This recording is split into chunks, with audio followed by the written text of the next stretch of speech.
Setelah mendengarkan perkataan Roman Dimitri, akhirnya Chaden pun menyadari, kalau apa yang dikatakan Roman tersebut memanglah benar.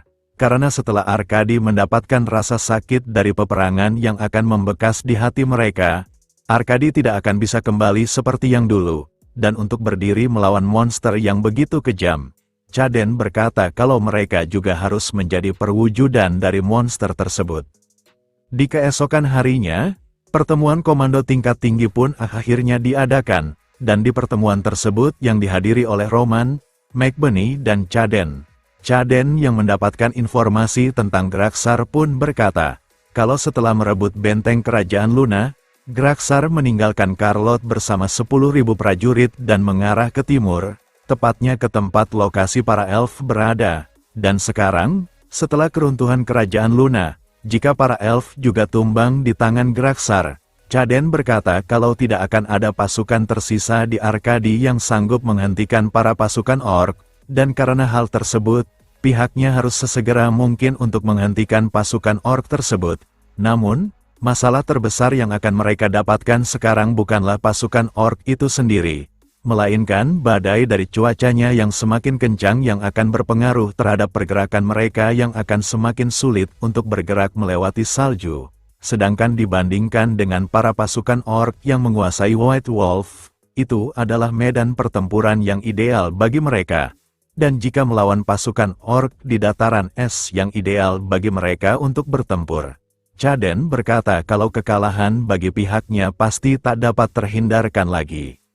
Di sisi Roman, dia yang menyadari kalau situasi mereka adalah perang melawan waktu, tetapi selama Graxar tetap mengira kalau Luna telah runtuh, Roman berkata kalau hal tersebut adalah kesempatan terakhir bagi pihaknya untuk mengubah arah pertempuran tersebut. Namun meski begitu, Chaden masihlah pesimis, karena pihaknya masihlah belum menemukan cara bagaimana mereka bisa menembus badai dari cuaca ekstrim tersebut. Tetapi, dengan tegas Roman berkata kepada Chaden untuk mengumpulkan semua prajurit yang bisa dikerahkan oleh Luna dalam kurun waktu 30 menit, karena dia akan menunjukkan langsung bagaimana Luna bisa selamat menghadapi keadaan yang sedang mereka alami. Setelah mengumpulkan para prajurit Luna yang bisa dikerahkan untuk bertempur melawan pasukan Graxar, di tempat mereka dikumpulkan, Roman yang berdiri di depan mereka pun berkata dengan lantang, kalau dia tahu kalau prajurit Luna kesulitan menghadapi lingkungan Arkadi yang begitu ekstrim. Namun meski begitu, Roman menganggap kalau kesulitan itu masihlah kurang. Dan Chaden, dia yang mendengar perkataan Roman itu pun lalu bertanya, apakah yang dimaksud Roman tersebut adalah dia dan prajurit Luna yang lain kurang putus asa. Dan Roman pun membenarkan hal tersebut, karena baginya, kerajaan Luna dan Northern Ice Palace, ada yang membedakan dari kedua tempat tersebut, yaitu jaminan kedamaian yang diberikan oleh World Tree dan kekuatan Ratu Isabel, sehingga, saat pertama hawa dingin tersebut tiba, Roman berkata kalau penduduk Arkadi langsung putus asa, tapi begitu Ratu Isabel terlahir di antara mereka, Luna menjadi berpuas diri, dan karena hal tersebut, Roman pun mengasumsikan kalau itulah masalah mereka, yang terbiasa dengan divine blessing dan kehangatan yang diberikan oleh World Tree dan Ratu Isabel. Mereka menjadi tidak pernah bersiap untuk suhu ekstrim dan hanya menjadi orang-orang yang hanya belajar cara bertahan, yang membuat mereka kehilangan kemandirian mereka. Kerajaan yang jatuh ke dalam kekacauan hanya karena seorang ratu menghilang. Roman berkata kalau itu tidak bisa disebut kerajaan yang berfungsi dengan baik. Dan karena sekarang Luna adalah milik Dimitri, dengan dia yang memegang komando tertinggi sekarang, Roman berkata kepada para prajurit Luna, kalau dia akan memberikan mereka kekuatan untuk berdiri di atas kaki mereka sendiri, dengan dia yang akan mengajarkan sebuah teknik yang bernama Heavenly Snow Martial Art, dan diketahui, teknik Heavenly Snow Martial bukanlah teknik yang sekedar tahu cara untuk bergerak melintasi salju saja, tetapi, teknik tersebut juga bisa menutupi keberadaan seseorang, menghapus semua jejak, serta bahkan membuat seseorang bisa mengetahui posisi musuh, di dalam badai yang sangat pekat sampai nyaris tidak terlihat apa-apa. Dalam semua sisi, teknik tersebut jauh lebih tepat dibandingkan dengan metode Luna yang mereka pelajari. Pada waktu di dalam situasi saat Roman sedang memberikan pengajaran tentang teknik tersebut, salah seorang prajurit Luna yang berada di belakang Chaden pun berkata, apakah mungkin kalau Roman adalah perwakilan dari para dewa? Namun, Chaden menjawab perkataan dari rekannya tersebut, kalau Roman bukanlah perwakilan dari para dewa, karena meski untuk sejenak saja dia juga merasa hal yang sama seperti apa yang dikatakan oleh rekannya itu. Tapi, apa yang ia rasakan dari Roman Dimitri bukanlah divinity, melainkan adalah jiwa bertarung seorang warrior, yang ia dapatkan dengan cara melangkah ke dalam rim transcendence dengan kemampuannya sendiri, dan tak terasa, 2 hari pun sudah berlalu, dan setelah mereka menguasai teknik yang diajarkan oleh Roman Dimitri, dengan dipimpin oleh Roman itu sendiri, mereka memulai perjalanan menuju timur, tempat para elf itu berada. Sementara itu, di sebuah tempat yang dijaga oleh para orc, di tempat tersebut yang terdapat gua yang dijadikan tempat penyekapan para tawanan. Salah satu orc terlihat berkata kepada para tawanan, kalau di bawah kehendak pemimpinnya Graxar itu, kerajaan Luna telah runtuh, dan dengan situasi yang mulai dipegang oleh mereka, orc tersebut berkata kalau Arkadi pun sebentar lagi akan berada di genggaman mereka. Dan ternyata, di antara para tawanan tersebut terdapat Jairo yang masih hidup. Meski keadaannya sangat memprihatinkan, ternyata sebelumnya dia tidak dibunuh oleh Graxar, melainkan setelah berhasil menaklukkan Jairo dan pasukannya, mereka yang masih hidup dibawa ke tempat tersebut untuk dijadikan sebagai tawanan. Jairo, yang mendengar hal tersebut pun merasa terpuruk, karena ulahnya yang mengambil keputusan sendiri.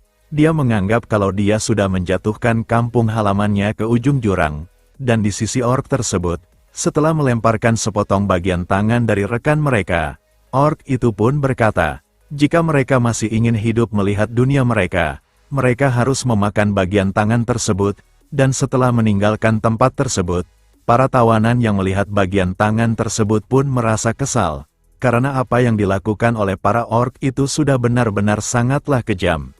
Tetapi, di sisi Jairo, dia yang berdiri pun langsung berjalan ke tempat bagian tangan itu dan kemudian mengambilnya. Dan setelah duduk kembali, salah satu bawahannya pun bertanya, apa yang akan Jairo lakukan dengan bagian tangan tersebut? Dan dengan rasa terpuruk dan tekadnya yang begitu besar, dia pun menyuruh bawahannya itu untuk diam.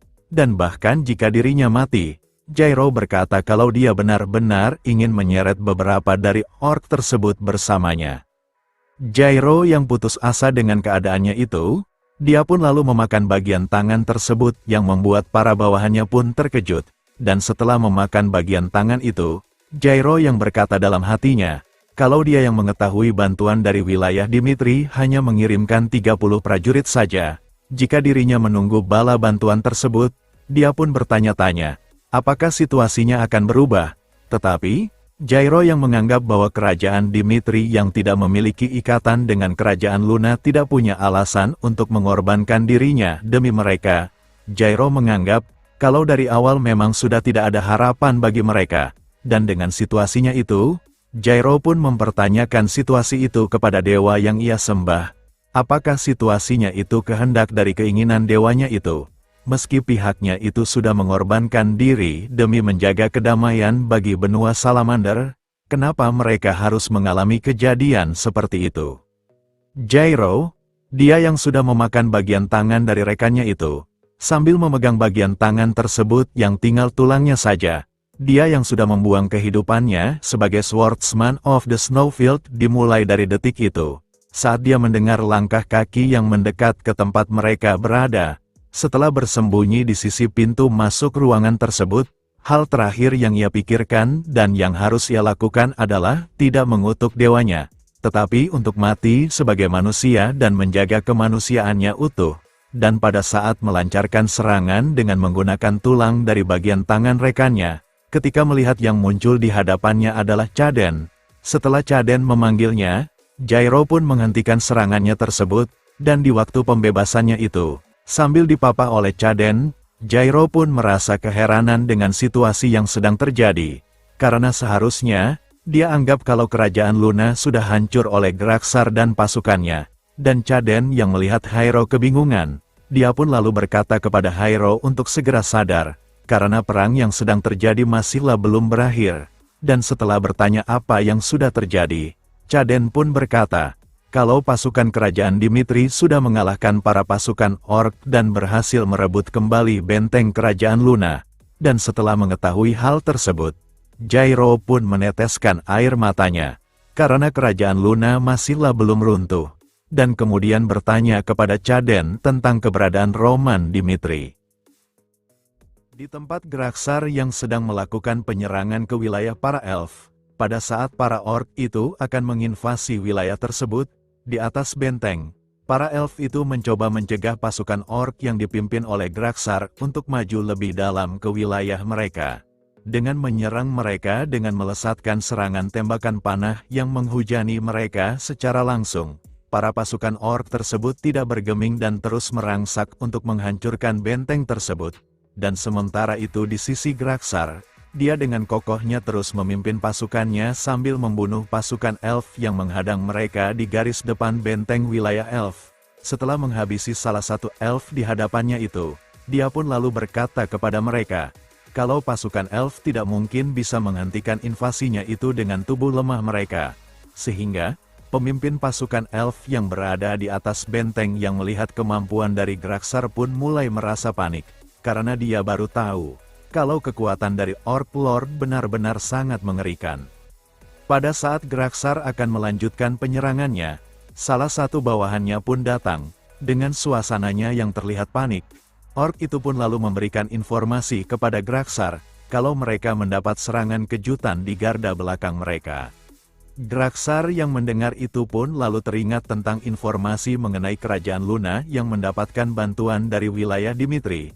Dan karena ia sudah terlambat menyadari variabel tersebut, di garda belakang mereka, Kevin dan sebagian pasukan Roman yang lain pun mulai membasmi pasukannya satu persatu.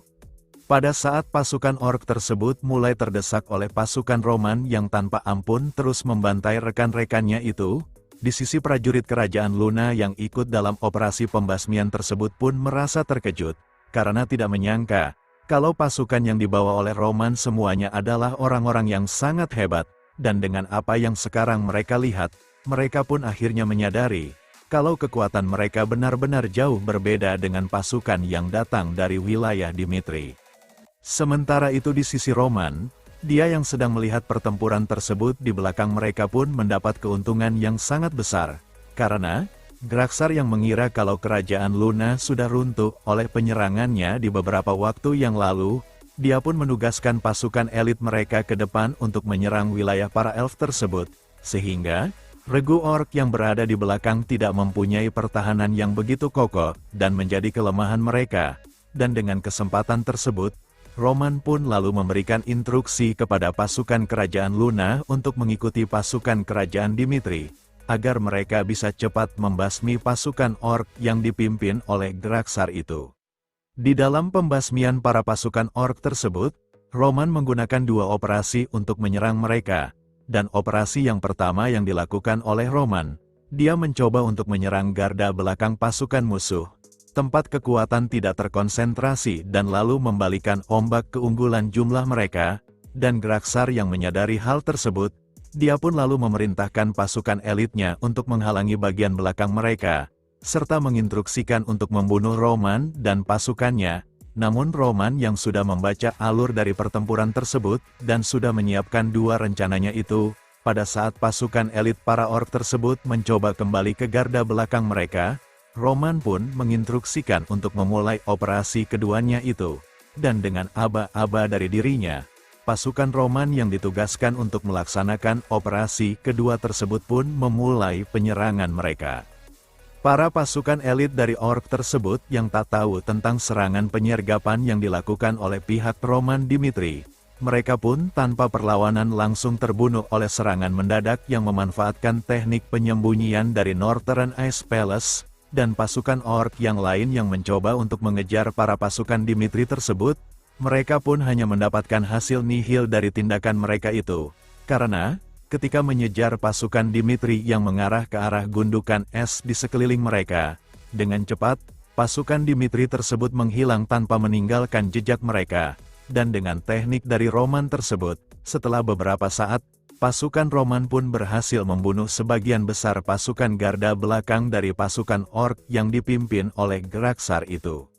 Di sisi Graxar, pada saat ia sedang berhadapan dengan pasukan para elf yang bertahan di benteng mereka, dia pun dikejutkan oleh jeritan para pasukannya yang berada di garis belakang, dan setelah menyadari kalau komandan musuh atau Roman Dimitri bukanlah manusia biasa, sambil mengeluarkan aura haus darahnya itu, dia pun berkata dalam hatinya kalau dia akan turun tangan langsung untuk membunuh Roman selaku dari pemimpin mereka.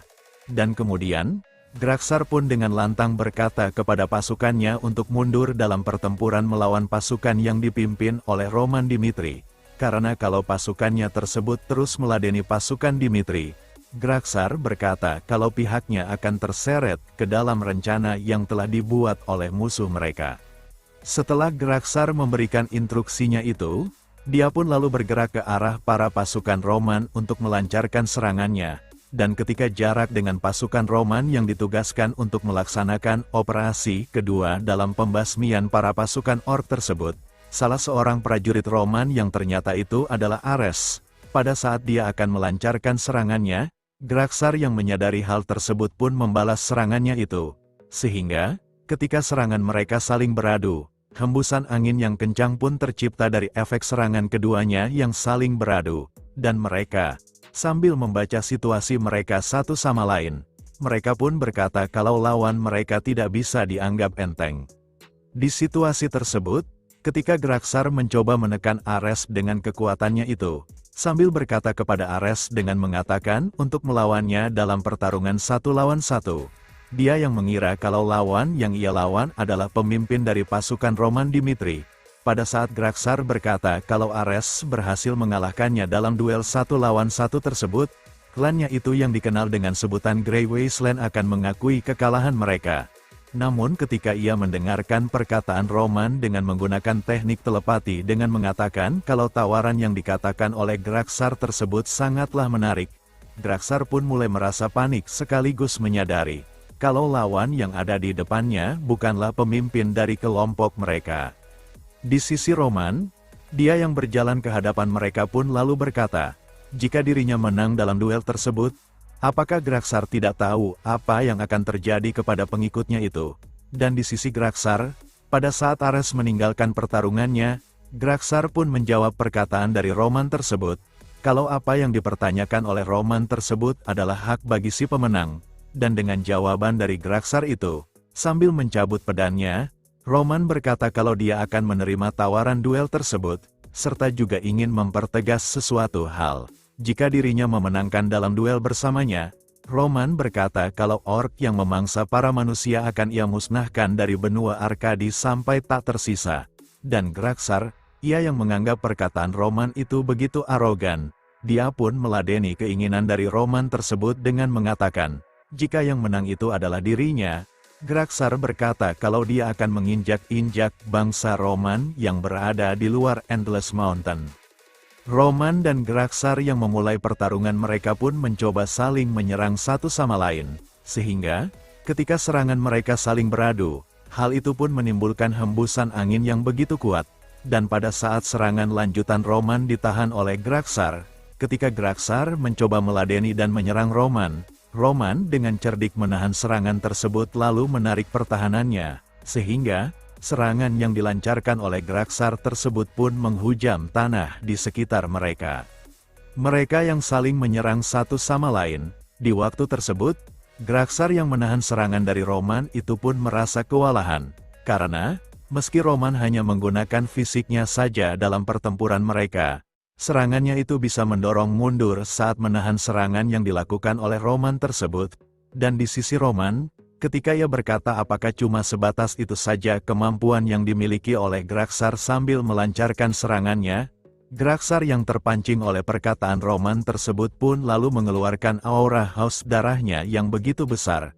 Namun, dengan Heavenly Demon Sword teknik gerakan kedua fase pertama, Roman berhasil mendaratkan luka yang fatal kepada Graxar, sang Orc Lord dari klan Grey Wasteland.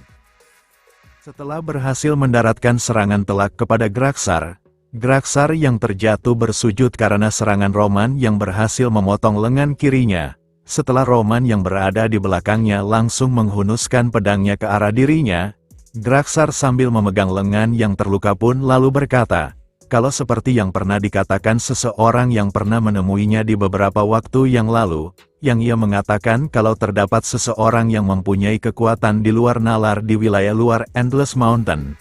Di sisi Roman, dia yang mendengarkan ocehan dari Graksar pun bertanya-tanya, siapa orang yang dimaksud oleh Graksar tersebut? Dan di sisi Graksar, dia yang melanjutkan perkataannya yang mengatakan, kalau di beberapa bulan yang lalu orang yang menemuinya itu berkata kalau jika dirinya menyerahkan semua yang ia miliki, Graksar berkata kalau orang tersebut akan memberikannya kekuatan yang setara dengan pengorbanan yang Graksar persembahkan. Namun, karena Graksar tahu kalau dia adalah seorang demon, Graksar berkata kalau dia menolak tawaran dari orang tersebut, demi harga dirinya yang tak bisa ia jual kepada demon tersebut. Namun setelah dipikir-pikir dia menolak tawaran dari demon tersebut, dia yang akhirnya sadar dan merasa janggal pun lalu bertanya-tanya, bagaimana ia bisa tahu kalau orang yang menemuinya itu adalah seorang demon, serta mempertanyakan tentang kegelisahannya itu. Apakah waktu itu pada saat bertemu dengan dia adalah pertemuan yang pertama kalinya? Sedikit informasi, manusia dan orc mempunyai perbedaan sangat mencolok. Mereka, kaum orc terlahir dengan kekuatan mengerikan dan mempunyai kulit yang berwarna hijau tua. Dan meski mereka mirip dengan manusia, namun dalam berbagai cara ada perbedaan yang mencolok, seperti berkat bawaan orc yang dianugerahi kesuburan kepada kaum mereka. Namun saat Arkadi diselimuti oleh hawa dingin yang begitu ekstrim, kesuburan itu berubah menjadi kutukan yang mengikat para orc dalam rantai. Pada saat itu, ketika Graksar kembali ke gua tempat tinggalnya, dia pun terkejut, karena kaumnya itu sedang memakan ibunya yang mereka jadikan sebagai makanan mereka. Dan Graksar, dia yang akhirnya berhasil mengambil bagian tubuh ibunya meski itu hanya kepalanya saja. Dia pun teringat dengan perkataan ibunya tersebut yang mengatakan, kalau Graksar tidak boleh terjatuh ke dalam amarah akibat situasinya mereka. Karena menurut ibunya itu, hal yang mereka alami sudah menjadi takdir bagi kaumnya itu. Dan semenjak di hari itu, Graksar pun menyadari, kalau ada yang salah dengan dunia yang sekarang ia huni.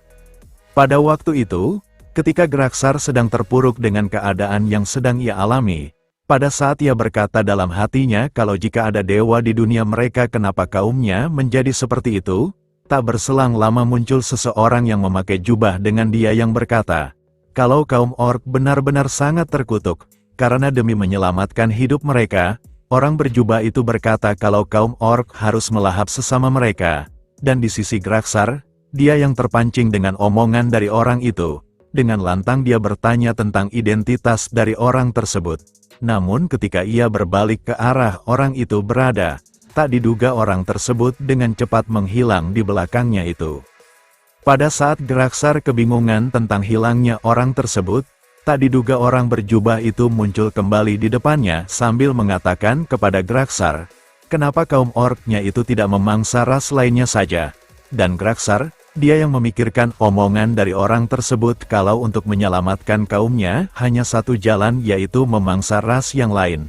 Ketika ia sedang memikirkan hal tersebut, orang berjubah itu lalu melanjutkan perkataannya, kalau dia akan memberikan berkat sejati.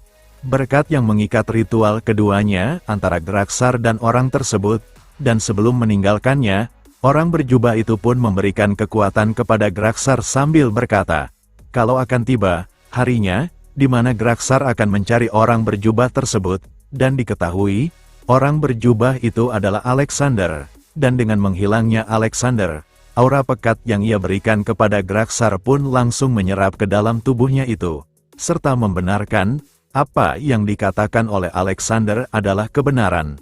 Karena alih-alih melahap sesamanya sendiri, Graksar berkata kalau lebih baik menundukkan ras lain dan menjadikan mereka sebagai makanan mereka. Kembali ke waktu di mana Graksar sedang bertarung dengan Roman Dimitri.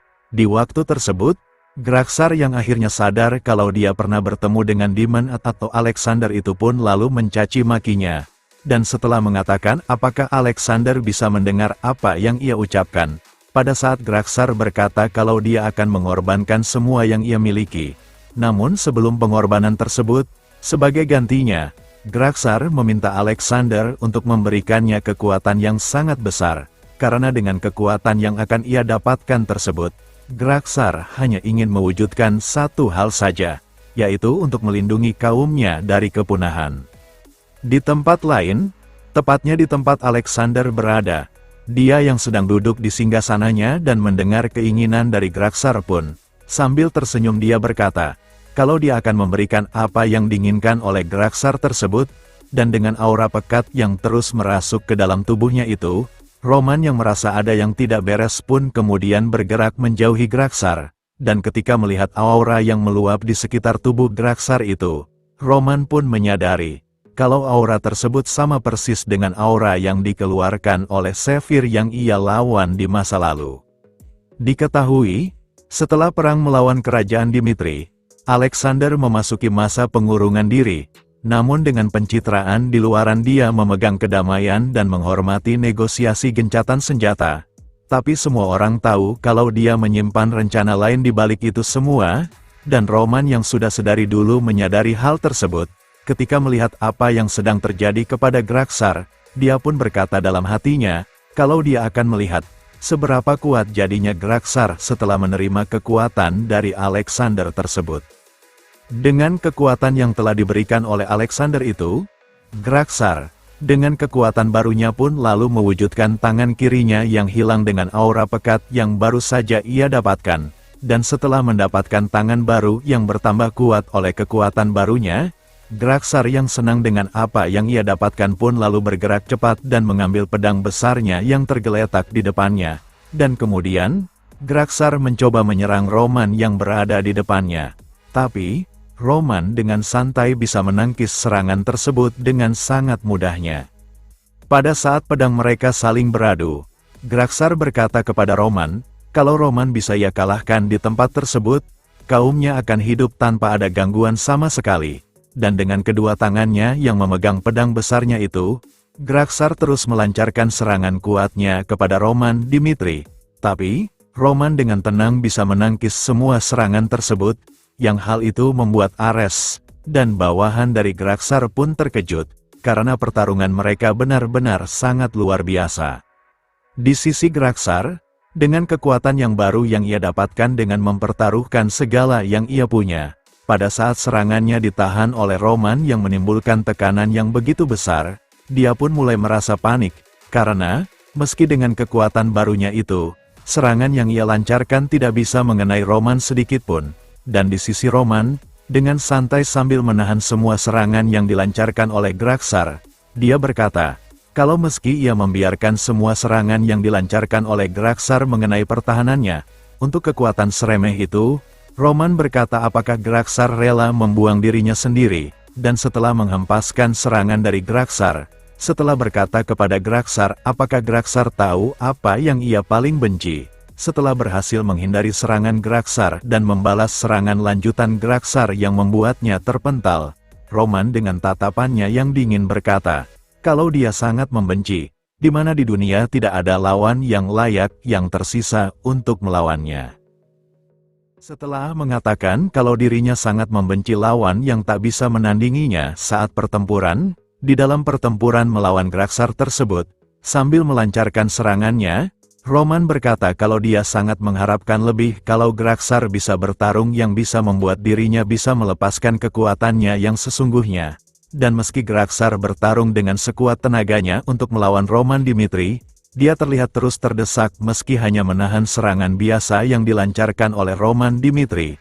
Dan pada saat Roman mulai serius untuk mengalahkan Graksar dalam pertempuran mereka, dengan menggunakan teknik Heavenly Demon Sovereign Step, yang mengakibatkan guncangan di sekitar mereka di saat Roman menapakkan kakinya itu, diteruskan dengan 8 Step, yang dikombinasikan dengan teknik Heavenly Demon Sword, teknik dari gerakan kedua fase terakhir dari teknik tersebut, tanpa perlawanan, Graksar pun mati mengenaskan.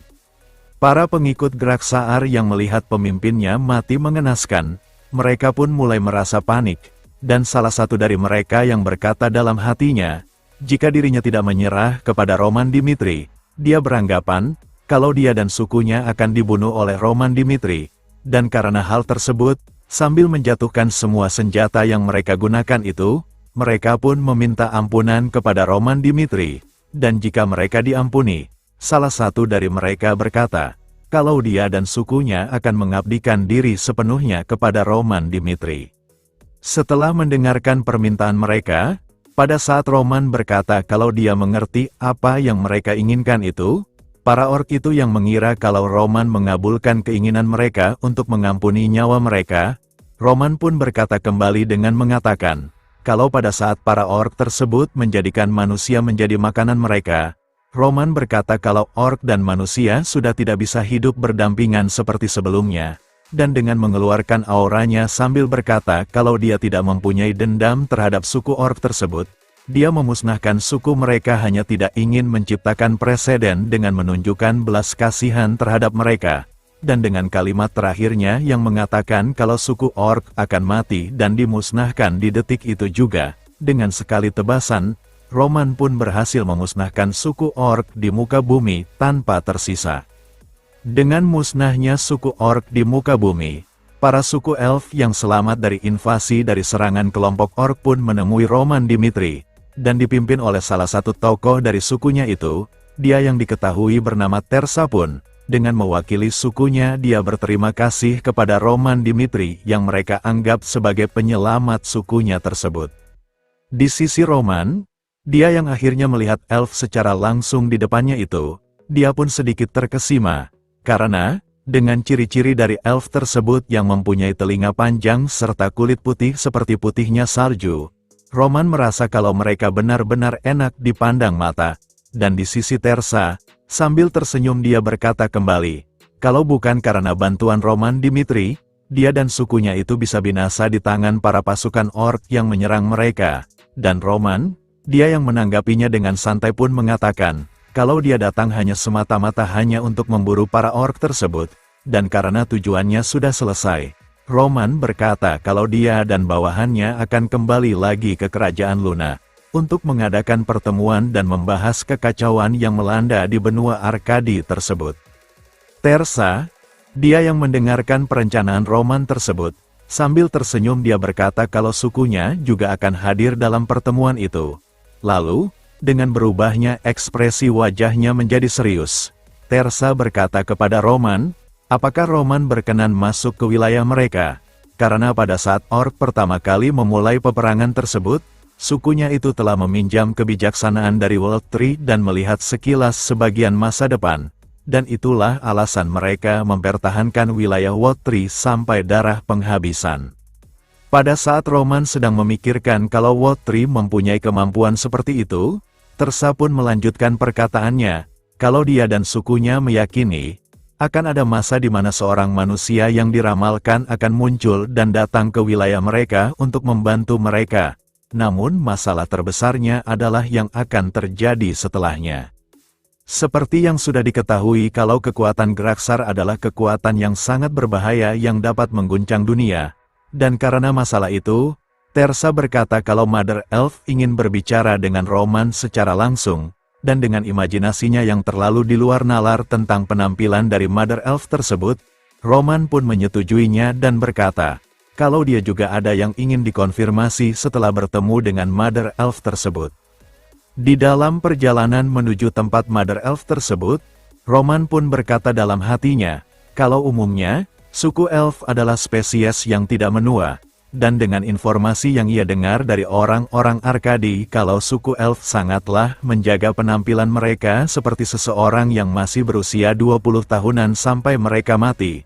Pada saat bertemu dengan Mother Elf, Roman pun terkejut dengan penampilannya itu, karena ekspektasinya yang mengira kalau Mother Elf tersebut sangat muda dan cantik menurutnya itu. Ternyata, dia seperti nenek-nenek tua yang sudah banyak keriput di wajahnya itu. Setelah berkata kalau suatu kehormatan bisa bertemu dengan Roman yang ia anggap sebagai penyelamat sukunya tersebut, Mother Elf itu pun lalu bertanya kepada Roman, apakah Roman tahu sesuatu tentang Demon Realm? Dan Roman pun menjawabnya dengan mengatakan, kalau Celestial Realm, Demon Realm dan Mortal Realm, salah satu dari ketiga dimensi yang membentuk dunia yang sekarang mereka huni, Roman berkata kalau dia pernah membaca di sebuah buku bahwa itu adalah dunia tempat tinggal para demon. Mother Elf yang membenarkan hal tersebut pun lalu berkata, kalau Demon Realm adalah dunia tempat tinggal para demon, meski awalnya kalau menurut hukum Creator God setiap dunia dipisahkan agar tidak saling mengganggu satu sama lain, namun suatu hari, muncul celah dan menjatuhkan sesosok makhluk asing ke benua Salamander. Dan akibatnya dari kemunculan sesosok tak dikenal itu, celah tersebut semakin terbuka lebar, dan hawa dingin yang mengalir dari celah dimensi itulah yang mengakibatkan benua Arkadi menjadi beku. Di sisi Roman, dia pun menyadari, kalau sesosok makhluk tersebut yang termasuk seorang pengembara dimensi seperti dirinya adalah Alexander, dia pun hanya diam dan kembali mendengarkan perkataan dari Mother Elf tersebut yang melanjutkan perkataannya. Kalau melalui celah-celah tersebut, Mother Elf berkata kalau Graxar menyerap kekuatan Demon Realm dan akhirnya menjadi demon. Lalu, Mother Elf pun bertanya kepada Roman, apakah Roman tahu arti dari perkataannya itu? Dan Roman pun menjawab dengan mengatakan, apakah para demon dari Demon Realm tersebut sedang mengincar tingkatan dari Mortal Realm? Dan meski membenarkan apa yang dikatakan oleh Roman itu, tapi di waktu yang sekarang, Mother Elf itu berkata kalau itu masih dalam tingkat asimilasi dari kekuatan demon. Tetapi, dengan seiring berjalannya waktu, Mother Elf berkata kalau mereka akan mengerahkan pengaruh yang jauh lebih besar lagi. Mother Elf yang menganggap kalau Roman adalah seseorang yang sanggup melawan makhluk yang menghancurkan keseimbangan dunia, dia pun meminta kepada Roman untuk ia bisa menghadapi makhluk tersebut. Karena selama masih ada makhluk tersebut, Mother Elf itu berkata kalau dinding dimensi pasti akan runtuh, yang mengakibatkan para demon dari Demon Realm akan berdatangan, dan dengan yang sudah diketahui kalau Raja dari Demon Realm adalah orang yang telah mencapai level dewa, ditambah dia sudah terikat oleh hukum dunia yang mereka huni. Mother Elf itu berkata kalau pada saat penurunan itu terjadi, mereka tidak akan mempunyai cara untuk menghentikan Raja Demon tersebut. Di sisi Roman, dia yang akhirnya mengerti alasan kenapa Kekaisaran Kronos mengesampingkan kesombongannya dan menyatakan gencatan senjata tersebut, ternyata mereka menunggu dinding dimensi menjadi semakin melemah, dan jika Graxar hanyalah bawahan Demon King seperti yang dikatakan oleh Mother Elf itu, Roman mengasumsikan, kalau kekuatan manusia saja pasti tidak akan bisa menghentikan mereka, dan dengan keberadaannya yang terlahir kembali di dunia barunya itu menjadi Roman Dimitri. Roman pun beranggapan, kalau itu sudah ditakdirkan sedari awal, dan dengan fakta kalau prajurit Murim bahkan tidak mampu menahan Earth Stage dari Heavenly Demon teknik miliknya itu, yang membuatnya tidak pernah sekalipun punya kesempatan untuk melepaskan Heaven Stage dari teknik pamungkasnya tersebut.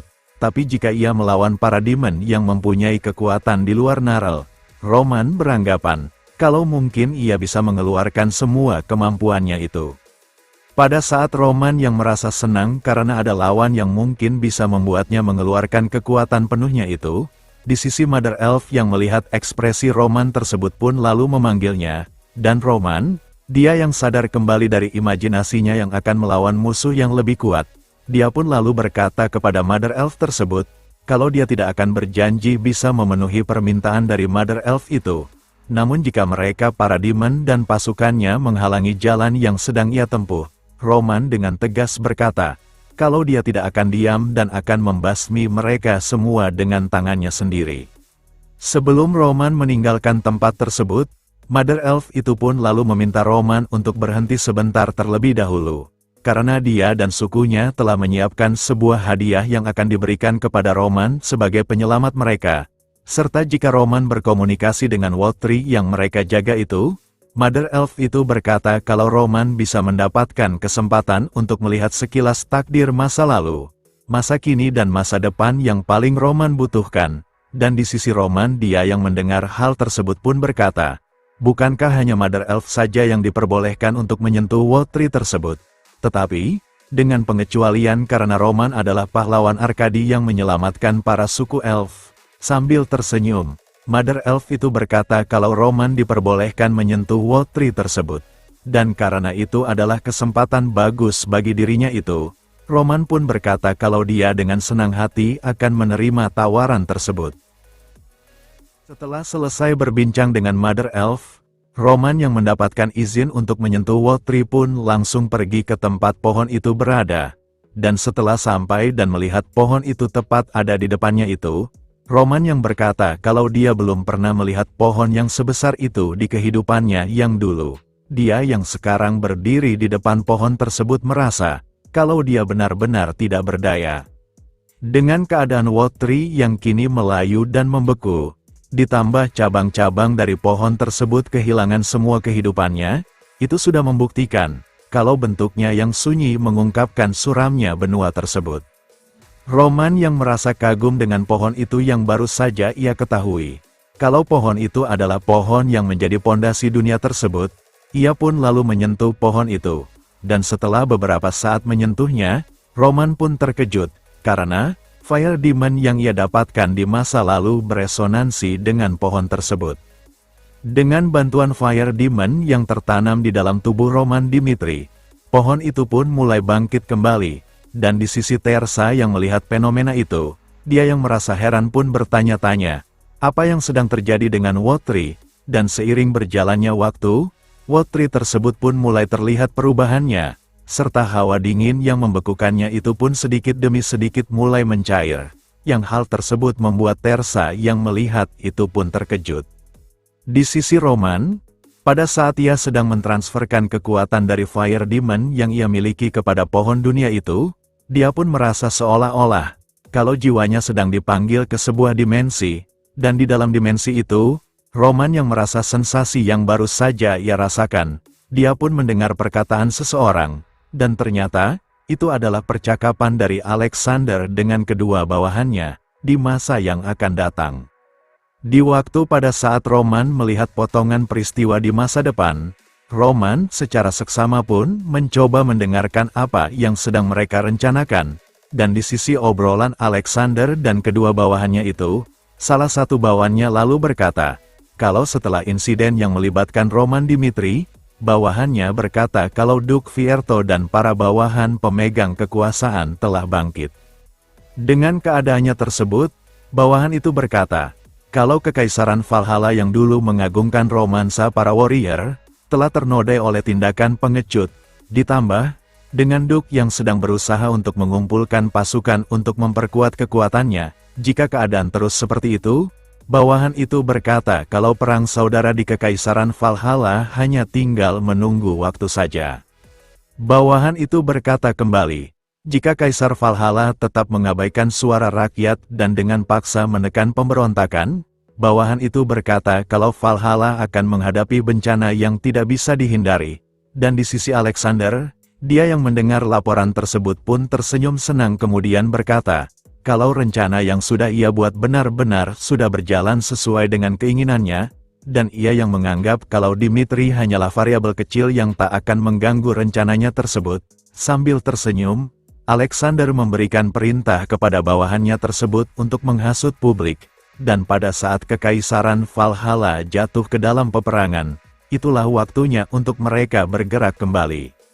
Setelah penggalan masa depan itu sudah menghilang, tak lama penggalan masa lalu yang memperlihatkan apa yang sudah terjadi kepada Isabel pun mulai muncul secara perlahan, dan di waktu tersebut, terlihat Isabel yang terluka di daerah perutnya pun terlihat sedang menyandarkan dirinya di sebuah pohon besar.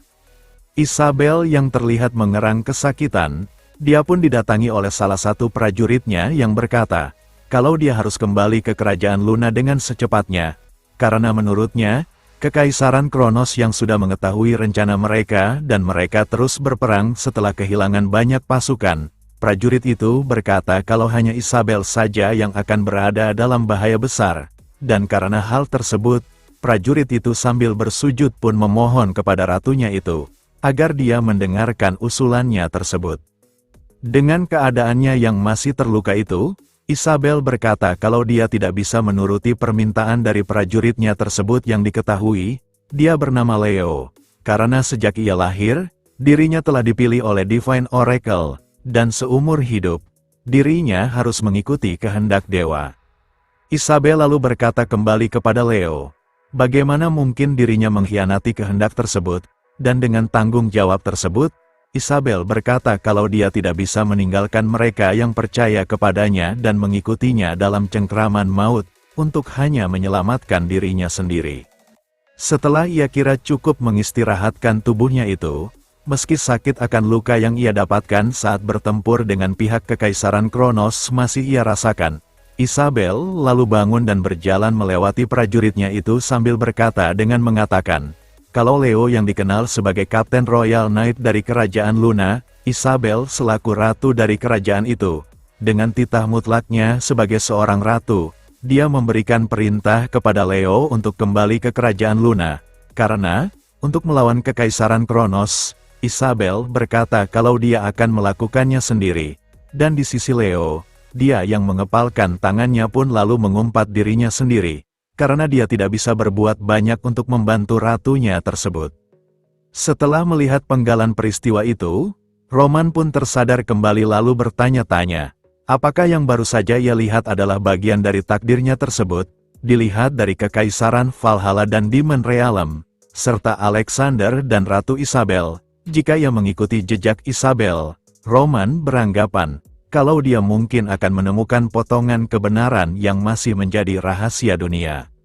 Di waktu ia sedang memikirkan hal tersebut, Roman pun dikagetkan dengan Tersa yang bersujud sambil berkata kepada Roman, kalau Roman yang ia anggap sebagai penyelamat benua Arkadi, ia yang mewakili para elf meminta kepada Roman, agar Roman bisa menerima kesetiaan dari klannya itu, dan para elf yang lain yang mengikuti apa yang dilakukan oleh Tersa tersebut. Mereka yang ikut bersujud pun lalu serentak berkata kepada Roman, kalau Roman bisa menerima kesetiaan mereka. Di beberapa waktu sebelumnya, pada saat Roman sedang terhubung dengan pohon dunia, di sisi Tersa dan Mother Elf yang melihat itu, Tersa pun lalu bertanya kepada Mother Elf apa yang sedang terjadi, dan Mother Elf, sambil terbata-bata, dia berkata kalau dia juga tidak tahu apa yang sedang terjadi di hadapannya itu. Dan setelah melihat dengan seksama aura yang keluar dari tubuhnya Roman yang meluap dan menyatu kepada pohon dunia tersebut, melihat kalau aura itu mencairkan pembekuan dari pohon dunia, Mother Elf berkata, kalau aura itu seperti aura panas dari Fire Demon. Di sisi Tersa, dia yang terkejut pun berkata, kalau ia tak menyangka ada seseorang yang bisa mengendalikan ganasnya Fire Demon, dan dengan Wotri yang sedang beregenerasi kembali setelah mendapatkan aura dari Fire Demon yang dimiliki oleh Roman, pohon tersebut pun mulai tumbuh secara perlahan, dan keinginan terdalam yang didambakan para elf adalah kebangkitan pohon dunia yang mereka jaga itu. Tersa yang terharu dan meneteskan air matanya, dia yang sudah tidak meragukan lagi kalau Roman adalah penyelamat benua Arkadi, dia pun lalu berkata kepada kaumnya itu, kalau Roman yang menyelamatkan mereka dari serangan para orc. Tersa berkata kalau Roman adalah penyelamat dunia yang sudah membuktikan kelayakan dirinya itu, dan meminta kaumnya untuk mengikuti Roman Dimitri. Setelah para elf menyatakan kesetiaannya kepada Roman Dimitri, tak berselang lama Caden dan Jairo pun datang, dengan Jairo yang bersujud dan berkata kepada Roman, kalau dia yang menganggap dirinya sebagai pelayan rendahan yang akan mengikuti Roman Dimitri. Jairo dengan lantang memberikan salam kepada Roman Dimitri, dan di sisi Roman, pada saat ia mengira-ngira kalau orang di depannya itu adalah tawanan yang sudah diselamatkan oleh Caden, Jairo berkata kembali dengan lantang, agar Roman bisa menerimanya sebagai pengikut yang setia, meski ia menganggap kalau dirinya sama sekali tidak berharga bagi Roman Dimitri. Tapi demi sang pahlawan, Jairo berkata kalau dia dan penduduk kerajaan Luna akan melakukan apa saja yang diinginkan oleh Roman tersebut. Roman lalu bertanya kepada Caden, apa isi perjanjian yang sudah mereka sepakati, dan Caden yang langsung bersujud pun lalu menjawabnya dengan mengatakan, kalau sebagai imbalan atas membantu kerajaan Luna, Caden berkata kalau semua penduduk Luna akan bersumpah setia kepada Roman Dimitri. Roman yang membenarkan perkataan Caden itu, dia lalu berkata kepada para elf, kalau dia tidak menginginkan kesetiaan yang diberikan tanpa imbalan. Dan karena hal tersebut, Roman lalu bertanya kepada mereka, apa yang diinginkan para elf sebagai ganti atas kesetiaan mereka. Dan Mother Elf pun lalu menjawabnya dengan mengatakan, kalau Fire Demon yang dimiliki oleh Roman yang sudah berhasil menyelamatkan Wotri yang mereka jaga, dan secara tidak langsung kalau benua Arkadi telah diberi kesempatan untuk pulih kembali. Sambil tersenyum, Mother Elf berkata kalau apa yang sudah Roman lakukan sudah lebih dari cukup bagi para elf, dan Roman yang mendengar itu, di bawah pohon dunia yang mulai kembali pulih, Roman dengan tegas berkata, kalau sebagai imbalan atas kesetiaan mereka, mulai di detik itu, baik para elf maupun orang-orang Luna, Roman berkata kalau mereka akan berada di bawah perlindungan kerajaan Dimitri. Setelah mereka menjadi negara vasal kerajaan Dimitri, mereka pun mengadakan rapat dadakan di wilayah elf. Di rapat tersebut, yang membahas nasib dari para penduduk benua Arkadi, Roman berkata kalau prioritas utama para penduduk Arkadi adalah kelangsungan hidup mereka sendiri. Dimulai dari para suku elf, Roman berkata kalau mereka harus memulai mengelola wilayah mereka, sedangkan manusia dan ras yang lainnya, Roman berkata kalau mereka akan berbagi pekerjaan. Dengan bantuan kekuatan Wotri, Roman meminta mereka untuk membangun Warp Gate yang terhubung ke wilayah kerajaan Dimitri. Selain itu, Roman juga memberikan perintah untuk membuka jalur perdagangan dengan benua Salamander, agar para penduduk benua Arkadi bisa memenuhi kuota pangan mereka untuk bisa bertahan hidup. Karena, jika mereka tidak bisa memenuhi kebutuhan mereka sendiri, Roman berkata kalau mereka atau para penduduk Arkadi tidak punya pilihan selain jatuh dalam kemunduran. Setelah rapat selesai, Roman yang akan kembali ke wilayah Dimitri yang terletak di balik Endless Mountain Range pun mendapat dukungan dari berbagai ras yang terdapat di benua Arkadi, dan setelah beberapa waktu berlalu Roman sampai ke wilayahnya itu, dia yang ingin tahu tentang apa saja yang sudah terjadi di benua Salamander pun mengadakan rapat dengan Lukas dan Kapten Jonathan. Di rapat tersebut, Lukas menyampaikan sebuah laporan, kalau situasi di kerajaan Odelia semakin memburuk tiap harinya, karena setelah keluarga kerajaan telah tiada, Lukas berkata kalau kerusuhan terjadi setiap hari, terlebih lagi, 3 negara selatan Kronos seperti Umberto, Redford, dan Frank, mereka berpendapat kalau masalah tersebut harus dibahas secara langsung. Roman lalu bertanya kepada Lukas, bagaimana dengan masalah yang ia minta selidiki mengenai keberadaan Ratu Isabel, dan Lukas pun menjawabnya dengan mengatakan, kalau setelah menyelidiki keberadaan Ratu Isabel, Lukas dan kelompoknya menemukan jejak terakhir Ratu Isabel di kerajaan Umberto. Setelah mengatur ulang pasukannya di tempat terakhirnya itu sebelum pergi ke suatu tempat, Lukas berkata kalau dia dan kelompoknya tidak bisa melacak keberadaan Ratu Isabel setelah itu.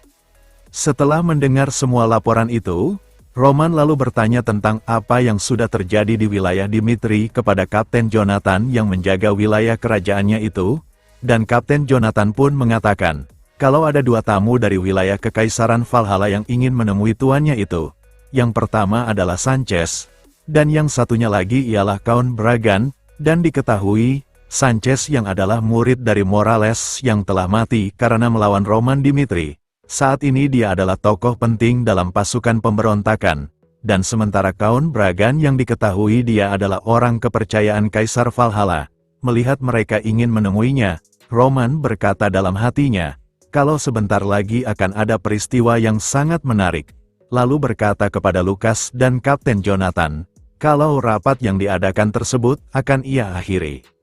Setelah beberapa waktu berlalu, Count Bragan yang datang ke kediaman keluarga Dimitri untuk bertemu Roman, dia yang terlihat sedang duduk menunggu pun berkata dalam hatinya, kenapa dirinya harus melakukan tugas dari kaisarnya itu, yang disampaikan oleh salah satu petingginya di beberapa waktu sebelumnya yang mengatakan, kalau dirinya harus melakukan apapun untuk memenangkan hati Roman Dimitri, dan kalau tidak bisa, petinggi itu berkata, kalau setidaknya pihak mereka bisa mencegah Roman untuk berpihak kepada Duk Fierto.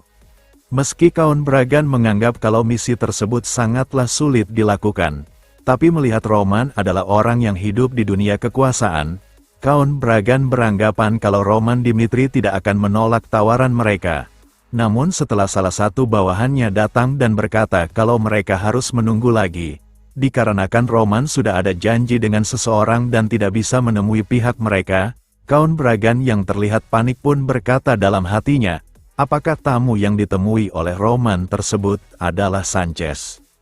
Sementara itu di tempat Roman, sesuai dengan apa yang dipikirkan oleh Count Bragan, Roman yang bertemu dengan Sanchez pun menyambutnya dengan senang dan berkata kepada Sanchez, kalau ia mendengar tentang rumornya, bahwa Sanchez telah bergabung dengan faksi Duke Fierto dan memimpin pemberontakan. Sambil memberikan hormat Valhalla kepada Roman Dimitri, Sanchez berkata kalau apa yang dikatakan Roman tersebut, seperti nasihat yang telah diberikan oleh Roman, Sanchez mengakui kalau dia bergabung kepada pihak Duke Fierto. Karena dengan bergabung dengan faksi Duke Fierto, Sanchez berkata kalau dia mendapatkan dukungan untuk melawan kekaisaran, dan syukurnya, pihak Duke Fierto sangat mendukung dan menerimanya dengan senang hati. Roman lalu bertanya, apa alasan Sanchez datang untuk menemuinya, dan sama seperti biasa menurut Sanchez, kalau Roman adalah orang dengan prinsip yang sangat jelas, Sanchez lalu menyampaikan perihal ia datang menemuinya itu. Namun sebelum itu, Sanchez berkata kalau dia akan menjelaskan secara singkat, bagaimana situasi yang sedang terjadi di wilayah Kekaisaran Valhalla terlebih dahulu. Di waktu sekarang, Sanchez berkata kalau Kekaisaran Valhalla terbagi dalam pasukan kekaisaran dan faksi pemberontakan yang mengikuti Duke Fierto. Apa yang pihaknya cari adalah memulihkan Valhalla dari akar.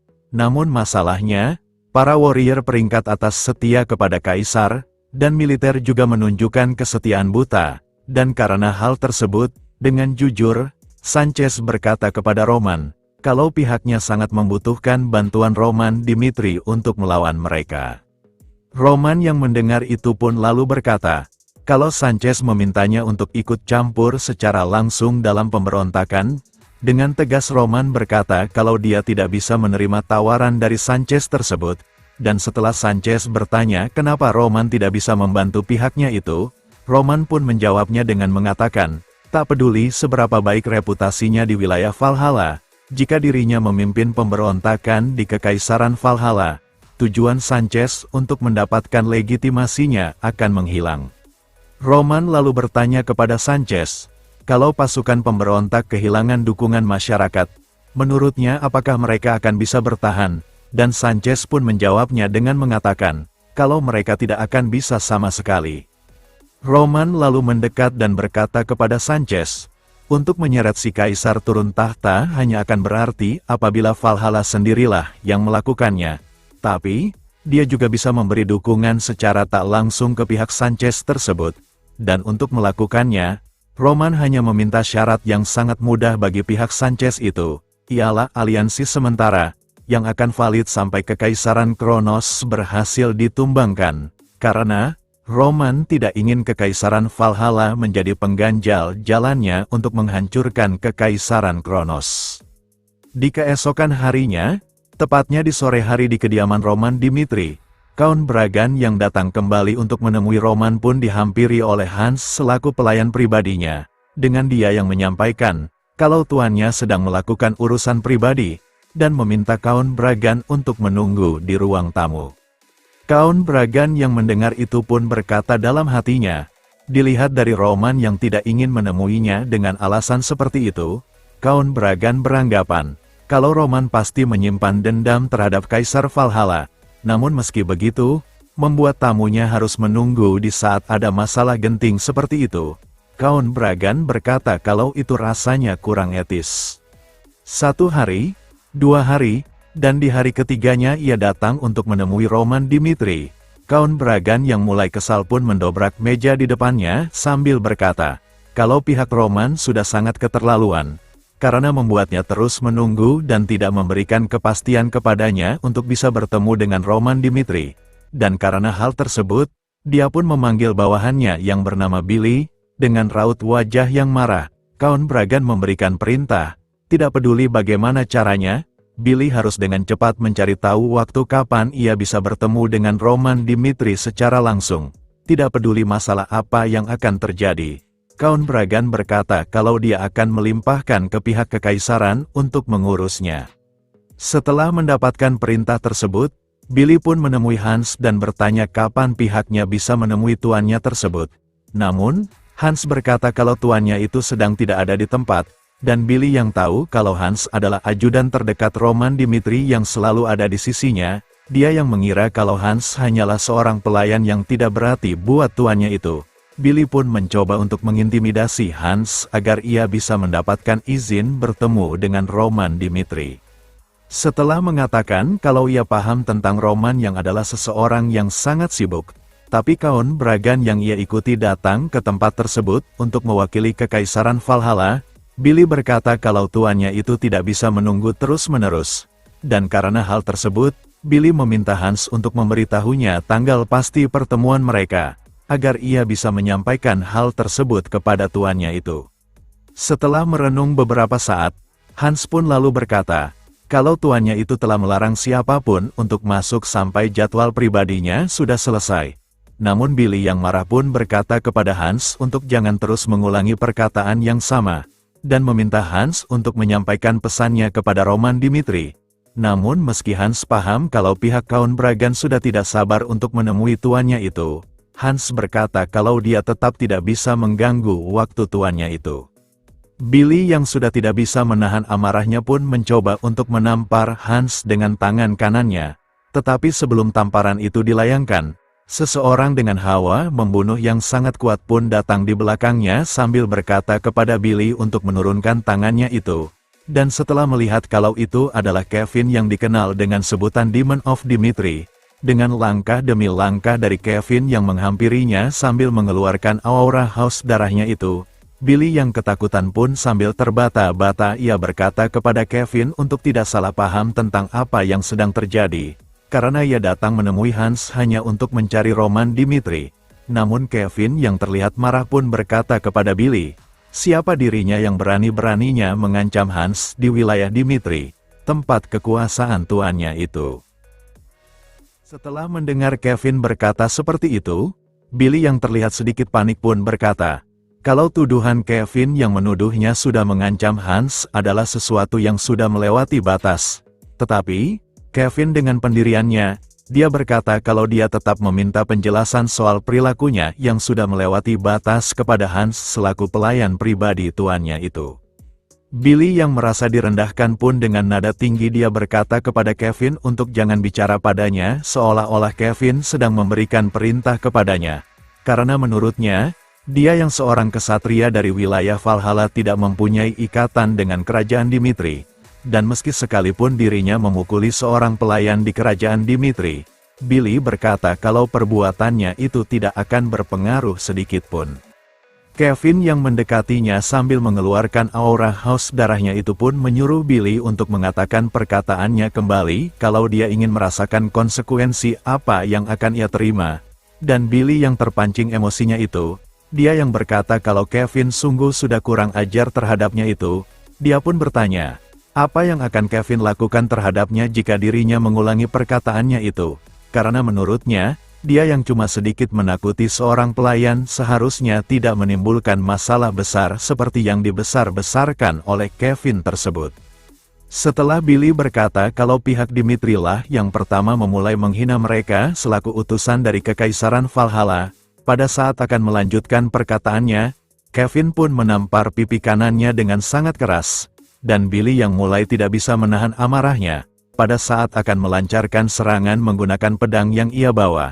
Ketika akan mencabut pedangnya itu dari sarungnya, Kevin dengan sigap menahannya dan langsung menampar pipi Billy yang satunya. Billy yang sudah tidak peduli lagi soal tujuannya datang ke tempat tersebut, dia yang melihat ke arah Kevin dengan amarah yang meluap-luap. Ketika ia akan menyerang Kevin, Kevin dengan sigap langsung menampar Billy terlebih dahulu. Dan setiap Billy akan bergerak untuk melancarkan serangan balasan, Kevin pun terus mendahuluinya dan terus menampar sampai-sampai Billy pun tersungkur di hadapan Kevin.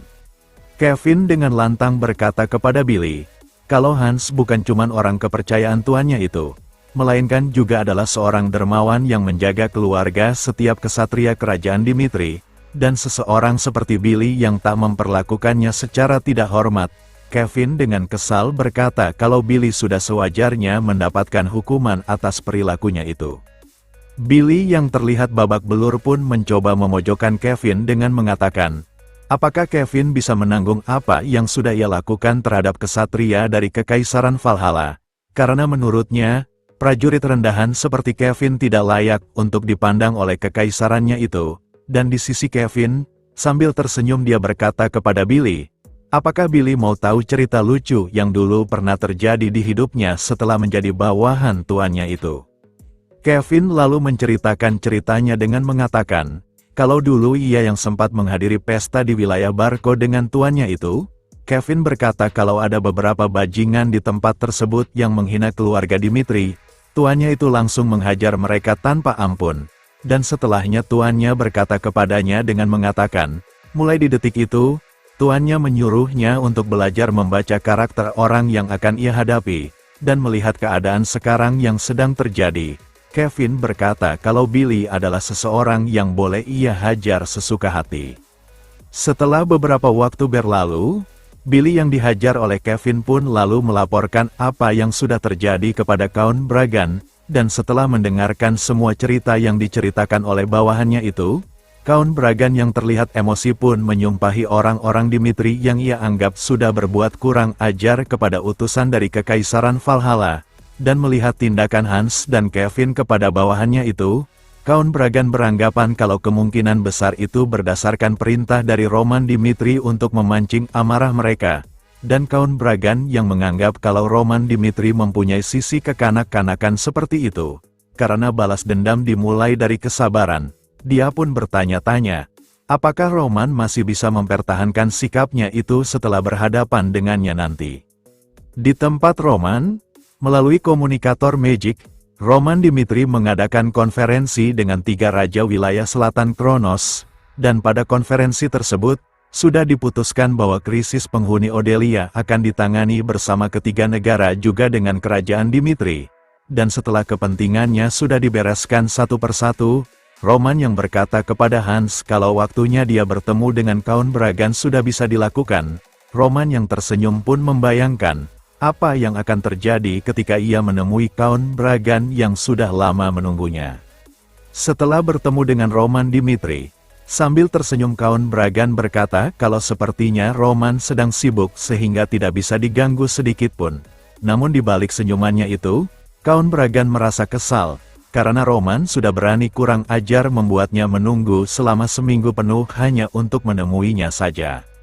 Roman yang terlihat santai pun sambil menikmati teh yang disajikan membalas perkataan Count Bragan dengan mengatakan, kalau memang benar dia sedang sibuk dan meminta Count Bragan untuk lain kali bertemu dengannya, Roman meminta Count Bragan untuk menghubunginya terlebih dahulu dari awal, agar ia bisa meluangkan waktu bertemu dengan Count Bragan. Count Bragan yang menganggap kalau Roman hanyalah bocah tak berpengalaman yang baru berusia 20 tahunan, dia yang menganggap kalau dirinya sudah berpengalaman pun berencana untuk membalikan keadaan di antara mereka. Dan dengan senyumannya itu, sebelum mereka membahas topik utama, Count Bragan bertanya kepada Roman, bagaimana niatan Roman dalam mengatasi insiden yang dialami oleh Billy bawahannya itu. Karena menurutnya, kejadian tersebut merupakan suatu penghinaan terhadap seorang kesatria dari Kekaisaran Valhalla. Dari yang ia dengar, Roman berkata kalau kesatria Count Braganlah duluan yang pertama menegur pelayannya itu, dan Count Bragan yang mengakui hal tersebut, tapi menurutnya, Hans yang sebagai pelayan dan Billy bawahannya yang seorang kesatria memiliki kedudukan yang sudah jelas berbeda. Namun Roman dengan tegas berkata, kalau Hans bukanlah seorang pelayan biasa. Roman pun lalu memberitahu Count Bragan mengenai pelayannya itu, kalau dirinya selaku tuan dari Hans sudah berniat memberikan dia gelar sebagai penghargaan atas jasa yang telah ia lakukan. Namun Hans sendiri sudah merasa puas dengan posisinya sebagai pelayan dan menolak tawarannya, dan karena dedikasinya itu, Roman berkata kalau Hans sudah ia anggap sebagai keluarganya sendiri. Namun meski begitu, Count Bragan berkata kalau hal tersebut tetap tidak bisa mengubah apapun, dan demi hubungan Roman Dimitri dengan Kekaisaran Valhalla, Count Bragan berkata kalau seharusnya Roman tidak macam-macam terhadap bawahannya itu. Setelah menaruh gelasnya kembali, Roman lalu bertanya kepada Count Bragan, kenapa pihaknya sebaiknya tidak boleh macam-macam kepada orang-orang Valhalla, dan dengan tegas Roman berkata kepada Count Bragan kalau dirinya sudah salah besar, dengan fakta yang sudah diketahui kalau Valhalla menggunakan festivalnya sebagai dalih untuk membunuhnya, dan saat dirinya mengalahkan Barbossa meski pihak Valhalla memiliki rencana jahat, ditambah Kaisar Valhalla dengan kejamnya membuka jalan bagi Kekaisaran Kronos untuk menyerangnya. Mengingat semua yang sudah terjadi, Roman yang mengeluarkan auranya pun berkata kepada Count Bragan, kalau sikapnya itu sudah terbilang cukup sopan kepada pihak mereka. Roman lalu melanjutkan perkataannya kembali dengan bertanya kepada Count Bragan, saat dirinya melihat Count Bragan menuntutnya untuk bertanggung jawab atas dipukulinya seorang kesatria. Menurut Count Bragan, perintah seperti apa yang harus ia berikan, dan dengan aura yang mengintimidasi, Roman berkata kepada Count Bragan untuk sebaiknya berjuang keras untuk bisa meyakinkannya, serta beri alasan kenapa dirinya tak seharusnya membunuh Count Bragan di tempat tersebut dan mengirimnya pulang dalam peti mati. Count Bragan yang mulai merasa panik pun berkata kepada Roman, kalau dulu yang menjadi musuh, bukan berarti sekarang juga akan menjadi musuh, dan setelah meminta Roman untuk mengesampingkan perasaannya dan mengajaknya untuk ikut serta dalam politik di wilayahnya, jika Dimitri berjanji untuk tidak mengganggu perang sipil di wilayah Kekaisaran Valhalla, Count Bragan berkata kalau mereka akan bersumpah untuk tidak ikut campur dalam konflik di antara Kekaisaran Kronos dengan Kerajaan Dimitri. Malahan, Count Bragan berkata kalau pihaknya itu akan secara aktif mendukung Roman Dimitri saat Roman berencana berperang dengan Kekaisaran Kronos.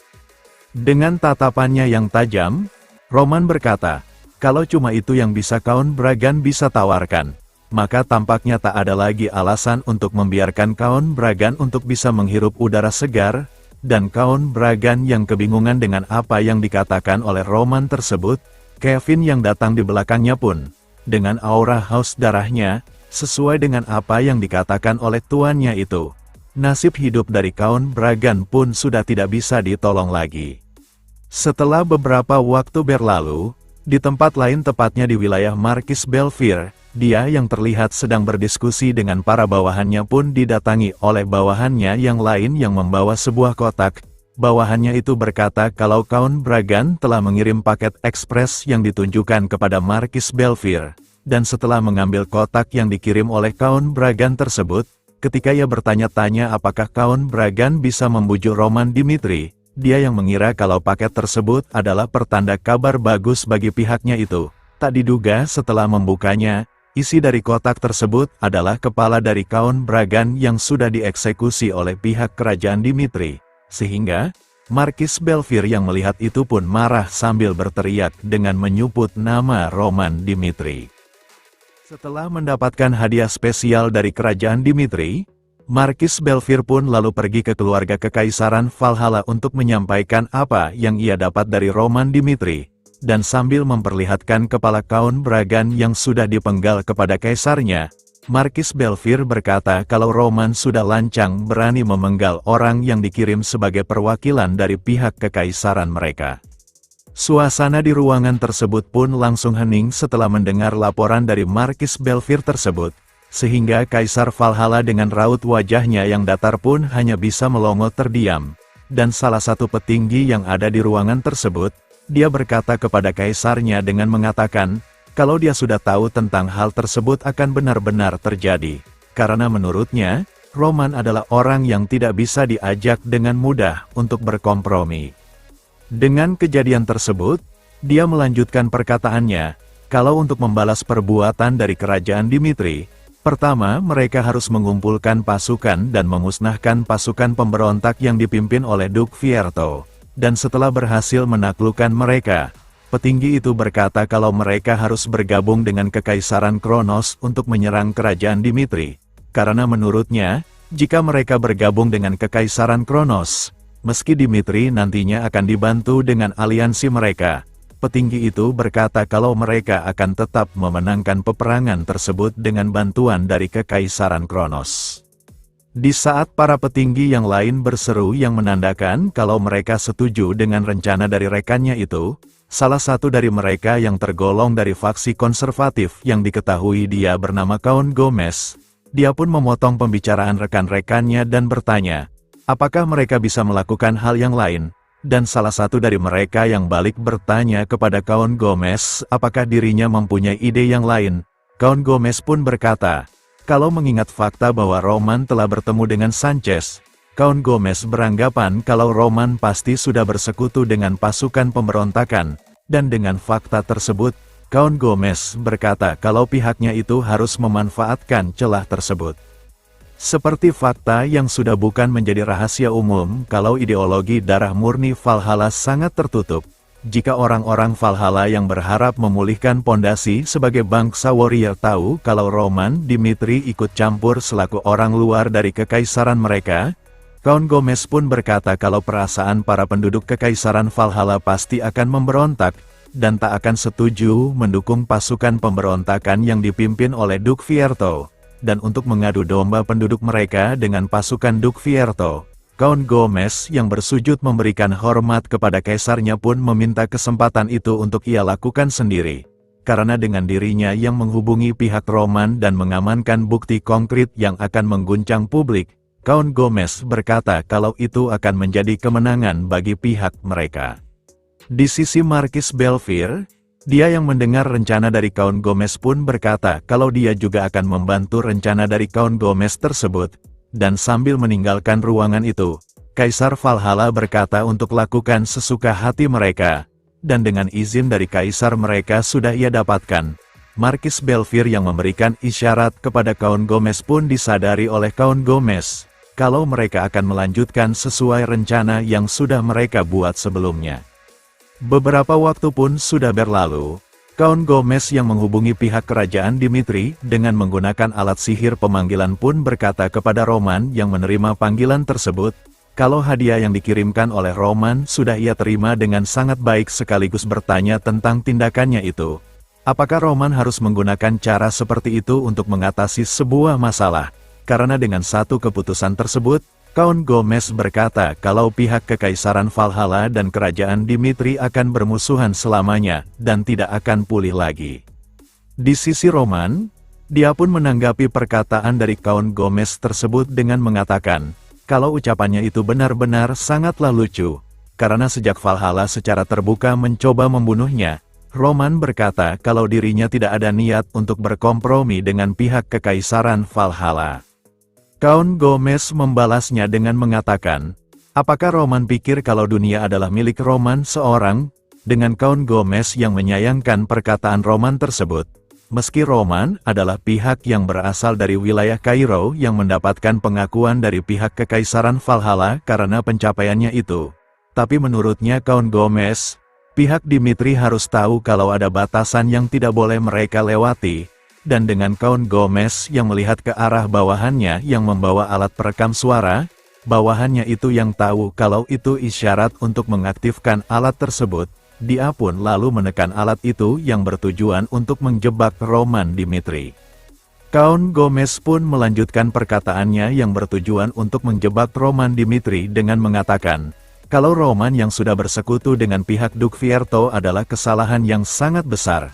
Karena meski Roman membantu para pemberontak itu, kawan Gomez berkata kalau Roman dan sekutunya tetap tidak akan bisa mengalahkan pihak mereka. Dan kawan Gomez yang mengira kalau Roman akan terang-terangan mengakui kalau pihaknya membantu pasukan pemberontak yang dipimpin oleh Duke Fierto. Jika dirinya berhasil mengamankan bukti tersebut, kawan Gomez berkata di dalam hatinya kalau pihak merekalah yang akan menjadi pemenangnya. Namun tak diduga, Roman Dimitri berkata kalau apa urusannya dengan pihak Duke Fierto, sehingga perkataan Roman tersebut pun membuat kawan Gomez merasa terkejut, karena apa yang dipikirkannya tidak sesuai dengan apa yang sudah ia rencanakan, dan di sisi Roman yang melanjutkan perkataannya, dengan tegas ia berkata, kalau dia sudah dengan jelas mengatakan kepada pihak kekaisaran Valhalla, sejak pihak mereka secara terbuka mencoba membunuhnya, Roman berkata kalau dirinya tidak ada niatan untuk berkompromi dengan pihak kekaisaran Valhalla, dan entah kekaisaran Valhalla sedang mengalami perang saudara ataupun tidak. Roman dengan tegas berkata kalau itu bukan urusannya sama sekali, dan hal itu pun membuat kawan Gomez mulai merasa panik, karena rencananya akan benar-benar gagal total.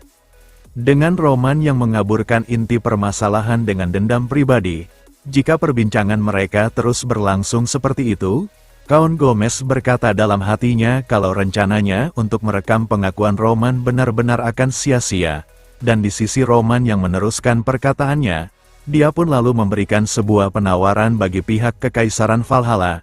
Jika pihak Kekaisaran Valhalla benar-benar ingin mengembalikan hubungan baik di antara mereka, Roman berkata kalau hanya ada satu cara, yaitu Kaisar Valhalla harus mendatanginya secara langsung dan memohon ampunan dari Roman Dimitri. Count Gomez dan para bawahannya yang mendengar itu pun marah, dengan Count Gomez yang berkata kepada Roman, kalau sikapnya itu benar-benar sangatlah sombong, dan karena beraninya berkata omong kosong seperti itu, Count Gomez pun berkata kepada Roman, apakah pihaknya sungguh ingin menyelesaikan masalah mereka sampai akhir dengan peperangan? Dan dengan tenang serta tegas, Roman berkata kepada Count Gomez, jika pihak mereka menolak tawaran yang diberikannya itu, maka mulai di detik itu juga, Roman berkata kalau pihak Dimitri akan resmi mendeklarasikan Kekaisaran Valhalla sebagai musuh negara. Dengan resminya Roman mendeklarasikan peperangan terhadap Kekaisaran Valhalla, Count Gomez pun lalu menemui Marquis Belfier untuk melaporkan perihal tersebut, dan setelah mendengar laporan tersebut, dengan raut wajah yang kesal, Marquis Belfier berkata kalau Roman adalah orang yang lebih dari sekedar pria yang akan melakukan hal sembrono seperti itu. Dan di sisi Count Gomez yang merasa kalau pihak mereka sudah jatuh ke jebakan Roman Dimitri, melihat situasi dengan kerajaan Dimitri yang sudah tidak bisa diperbaiki lagi, Marquis Belfier yang merasa kalau pihak Roman akan mengerahkan pasukan mereka sebagai deklarasi peperangan, dengan Hector yang sudah diketahui kalau mereka adalah sekutu kerajaan Dimitri. Marquis Belfier beranggapan kalau Hector akan membuka rute perbatasan utara yang bersentuhan dengan Kekaisaran Valhalla, dan untuk menghalau para pasukan Roman Dimitri, Marquis Belfier pun menyuruh bawahannya itu untuk mengirimkan sebagian pasukan ke titik utara. Karena jika mereka terlambat sedikit saja, Marquis Belfier berkata kalau pihaknya itu tidak akan bisa memastikan krisis seperti apa yang akan mereka alami ketika menghadapi pasukan pemberontakan dan pasukan Roman Dimitri secara bersamaan. Pada saat mereka sedang sibuk membahas masalah dengan pihak kerajaan Dimitri, tak berselang lama seorang bawahan pun datang untuk menyampaikan sebuah informasi penting.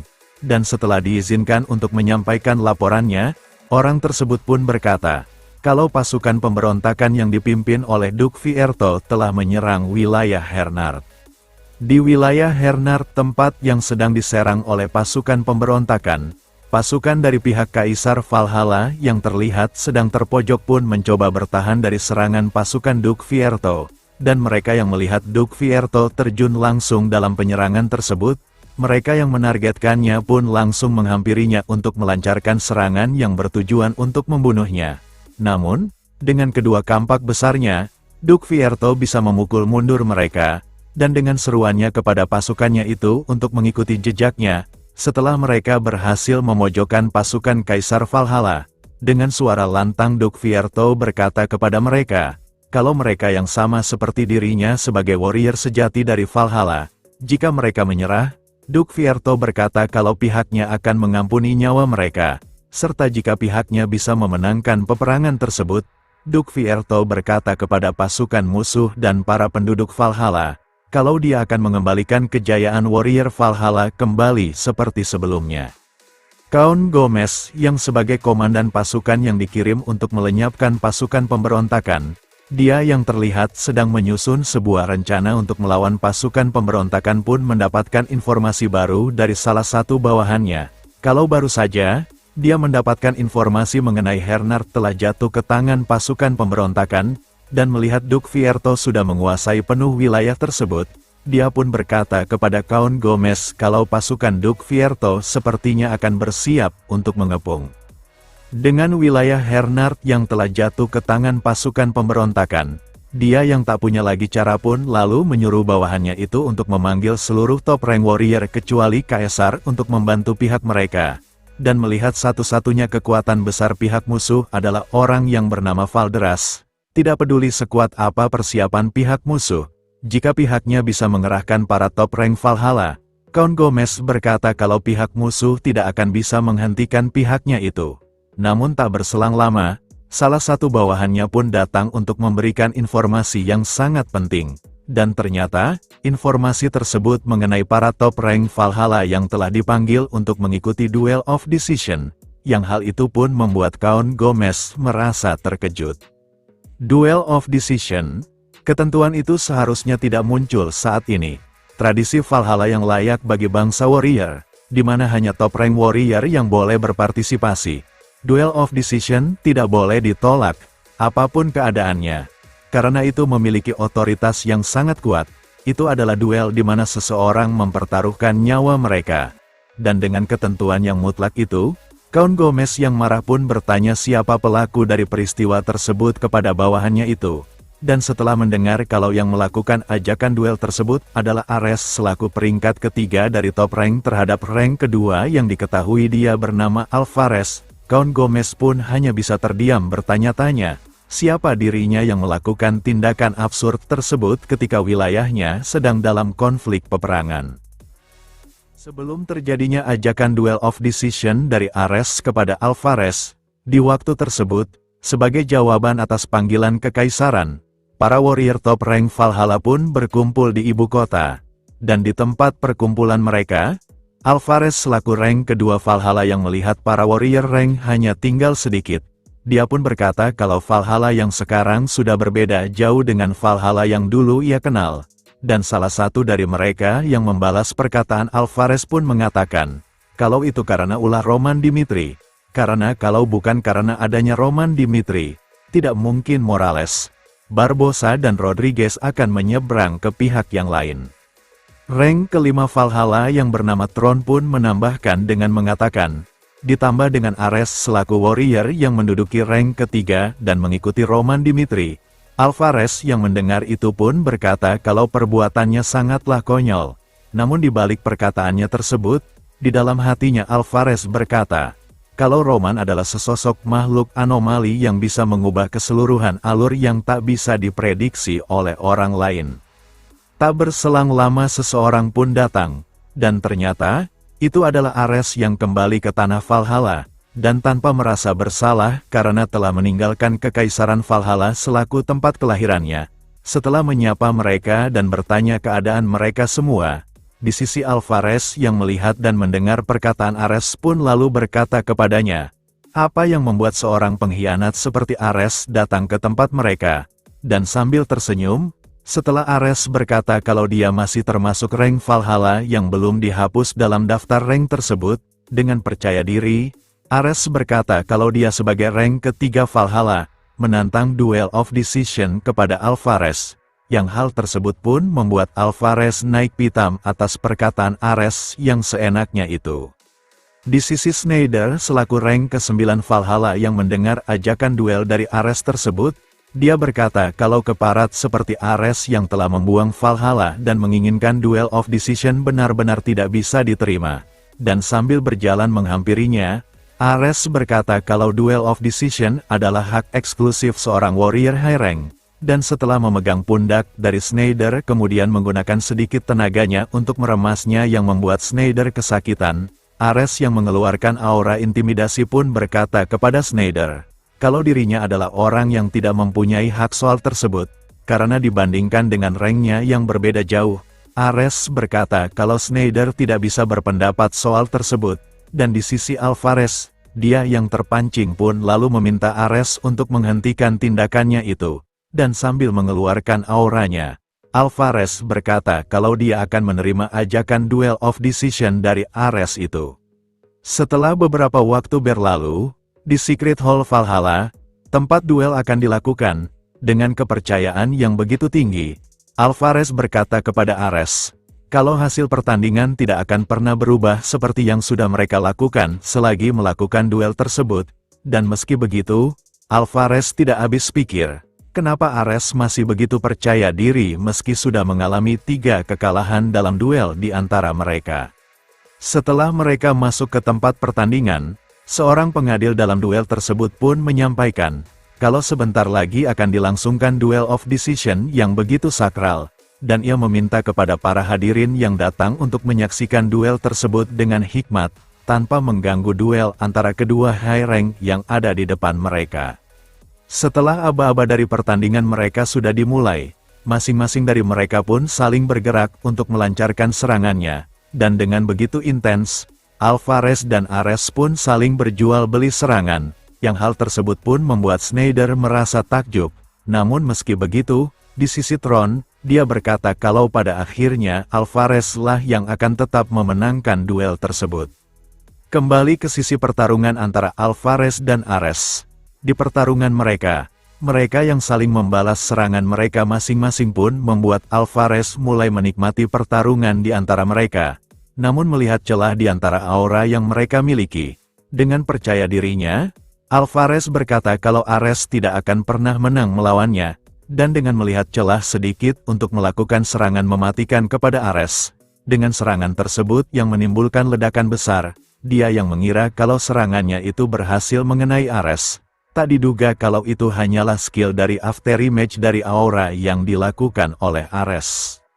Pada saat Alvarez berkata kalau trik murahan yang digunakan oleh Ares tidak akan berguna untuk yang kedua kalinya, mendengar jawaban Ares yang ketus, Alvarez yang merasa dipermainkan pun lalu menggunakan teknik andalannya untuk mengakhiri pertarungan di antara mereka, dan dengan menyilangkan kedua pedangnya itu dengan dibarengi aura yang meluap keluar dari tubuhnya itu. Dengan teknik rahasia yang ia ciptakan yang diberi nama Explosive Shatter. Dengan mengibaskan kedua pedangnya itu, aura yang begitu besar pun langsung mengarah ke arah Ares. Namun bukannya takut, Ares malah tersenyum senang dan menerima serangan dari Alvarez tersebut. Serangan tersebut yang menimbulkan ledakan besar pun membuat Alvarez tersenyum senang, karena ia menganggap kalau serangannya itu berhasil membunuh Ares di duel mereka. Namun tak diduga, dari balik kepulan asap akibat serangannya itu, Ares pun muncul dan dengan cepat bergerak ke arahnya, dan di sisi Alvarez yang tak tahu hal tersebut, pada saat Ares melakukan serangannya, dia pun tidak bisa menghindari serangan tersebut, yang akhirnya membuat tangan kirinya itu terpotong oleh serangan dari Ares tersebut. Alvarez yang terduduk sambil memegang tangan kirinya yang terpotong pun hanya bisa menatap ke arah Ares yang sedang berkata kepadanya, kalau sebelum dirinya pergi ke sisi Roman Dimitri, tanpa diragukan dirinya menemukan halangan dalam ilmu berpedangnya, dan dengan hasil yang sekarang ia dapatkan, sambil menghunuskan pedangnya ke arah Alvarez, Ares berkata kalau apa yang menghalanginya itu sudah tidak ada sama sekali, dan melihat aura yang dikeluarkan oleh Ares di depannya itu, Alvarez yang terkejut pun akhirnya menyadari, kalau Ares sudah mencapai aura 6 star, sekaligus juga menyadarkannya, kalau dari awal Ares bahkan tidak mengerahkan semua kekuatannya untuk menghadapinya. Dengan tebasan cepat yang dilakukan oleh Ares, Alvarez pun akhirnya mati mengenaskan dengan cara terpotong-potong oleh serangan tersebut, sehingga Snyder dan Tron yang melihat itu pun mulai merasa ketakutan, serta di sisi Count Gomez yang melihat itu pun merasakan hal yang sama. Di sisi Snyder yang melihat ke arah Ares pun bertanya-tanya, apa yang terjadi kepadanya di wilayah kerajaan Dimitri yang membuatnya mendapatkan kekuatan sebesar itu. Sementara di sisi Count Gomez, dia yang terlihat marah pun merasa kalau dia sudah ditipu oleh Roman Dimitri. Karena dengan kecerdikannya, Roman yang seolah-olah mengirimkan pasukannya di garis depan utara untuk memecah belah pasukan Kaisar sebagai tindakan pertama. Tak ia sadari kalau Roman juga mengirim Ares untuk mengalahkan para high rank seperti Alvarez di wilayah Kekaisaran Valhalla. Count Gomez yang akhirnya sadar kalau itulah cara Roman untuk mendukung pasukan pemberontakan yang dipimpin oleh Duke Fierto. Jika situasi itu terus berlanjut, Count Gomez beranggapan kalau pihaknya itu akan bisa dikontrol dengan mudah oleh Roman Dimitri. Dan untuk mencegah hal tersebut, meski ia harus mengabaikan prinsip Valhalla, Count Gomez berkata kalau dia akan melakukan apapun itu, dan dengan perintahnya untuk menangkap Ares di tempat tersebut, dengan dalih kalau Ares sudah mengkhianati Kekaisaran Valhalla. Count Gomez berkata dengan lantang, kalau Ares akan ditangkap dengan tuduhan tersebut. Sebelum Ares berangkat ke wilayah Kekaisaran Valhalla, Roman telah memprediksi apa yang akan terjadi kepada Ares setelah memenangkan Duel of Decision dengan mengatakan, kalau Valhalla telah kehilangan seluruh kebanggaan warriornya, dan bahkan jika Ares memenangkan Duel of Decision, Roman berkata kalau pihak mereka akan mengabaikan hak pemenang dan berusaha membunuhnya, dan karena hal tersebut, Roman pun sudah menyiapkan persiapan untuk Ares jika hal itu terjadi kepadanya. Ares yang teringat dengan perkataan tuannya itu, dia lalu berkata ke pihak Kekaisaran Valhalla, kalau seperti apa yang telah tuannya prediksi, pihak Valhalla benar-benar dihuni dengan orang-orang yang busuk hingga akar-akarnya, dan setelah memberikan sinyal kepada sekutunya, terlihat beberapa orang berjubah datang di balik tembok sambil memegang Magic Communication, sehingga Count Gomez yang melihat itu pun mulai merasa panik, karena kalau para penduduk Valhalla melihat pertarungan Ares dan pihaknya itu mencoba menggagalkan kemenangannya itu, hal tersebut akan menimbulkan kemarahan dari para penduduk Valhalla kepada mereka, karena pihaknya telah mencoreng kesakralan dari Duel of Decision. Sesuai dengan dugaan dari Count Gomez, sekutu Ares yang memegang Magic Communication yang ternyata kalau mereka adalah anggota dari Sekte Hao, setelah memperlihatkan pertarungan Ares dan Alvarez yang dimenangkan oleh Ares tersebut, mereka pun terlihat terkejut, karena dengan usia yang masih muda, Ares sudah berhasil naik ke peringkat 2 sebagai warrior yang sangat hebat, dan sementara di sisi Count Gomez yang melihat pemandangan itu, dia pun mulai merasa panik, karena semua rencananya itu untuk menjatuhkan Ares mungkin akan gagal total. Di sisi Ares, dia berkata kepada Count Gomez, kalau Duel of Decision tersebut sedang disiarkan ke sepenjuru wilayah Kekaisaran Valhalla, dan melihat ada saatnya ketika Valhalla belum kehilangan romansanya, Ares yang berniat untuk memulihkan Valhalla menjadi seperti yang dulu. Sambil menghunuskan pedangnya Ares berkata, dengan menggunakan otoritasnya sebagai rank kedua Valhalla, dia ingin menantang Caesar yang sekarang memegang peringkat pertama di Valhalla, yang hal tersebut pun membuat orang-orang yang ada di tempat tersebut terkejut. Setelah mendengar perkataan dari Ares itu, pengadil dari pertarungan Ares dan Alvarez pun lalu menoleh ke arah kaisar mereka, dan Kaisar Valhalla yang terlihat santai menanggapi perkataan dari Ares tersebut. Dia berkata kepada Ares untuk lakukan saja sesukanya, dan dengan perkataan Kaisar Valhalla tersebut, hal itu pun menandakan berakhirnya Duel of Decision antara Ares dan Alvarez. Di sisi Marquis Belfier dan Count Gomez yang meninggalkan tempat tersebut, di perjalanan mereka, Marquis Belfier lalu bertanya tentang pendapat dari Count Gomez. Di antara Caesar dan Ares, siapa yang akan menang dalam pertarungan mereka? Dan Count Gomez yang terlihat kebingungan pun lalu berkata, kalau dia tidak bisa memprediksi siapa yang akan menang dalam duel mereka, dan bahkan pedang terkuat benua Castro yang satu-satunya yang berdiri menghadapinya, Caesar yang sudah menjadi Supreme Swordsman Valhalla yang tak terbantahkan, Count Gomez berkata kalau dia masih akan tetap memenangkan pertarungan tersebut. Namun jika lawannya adalah Ares yang telah mengikuti Roman dan meningkat ke level aura 6 star, dia merasa kalau duel antara mereka benar-benar tidak bisa diprediksi. Marquis Belfier yang mendengar itu pun lalu berkata, kalau situasinya itu sungguh sangat menarik, karena siapa sangka bahkan Caesar pun tidak bisa menjamin kemenangannya, dan sekarang tidak ada cara untuk menghalangi otoritas rank 2 yang diduduki oleh Ares tersebut. Mengingat situasi berjalan, Marquis Belfier berkata kalau pihaknya itu harus sesegera mungkin mengambil alih kembali wilayah Hernard secepat mungkin. Namun tak berselang lama, salah satu bawahannya pun datang dengan tergesa-gesa untuk memberikan informasi kepada tuannya itu, kalau pasukan dari kerajaan Dimitri telah memulai serangan mereka di garis depan utara Kekaisaran, yang hal itu pun membuat Count Gomez terkejut, karena dia tidak menyangka kalau pihak kerajaan Dimitri akan melakukan penyerangan secepat itu.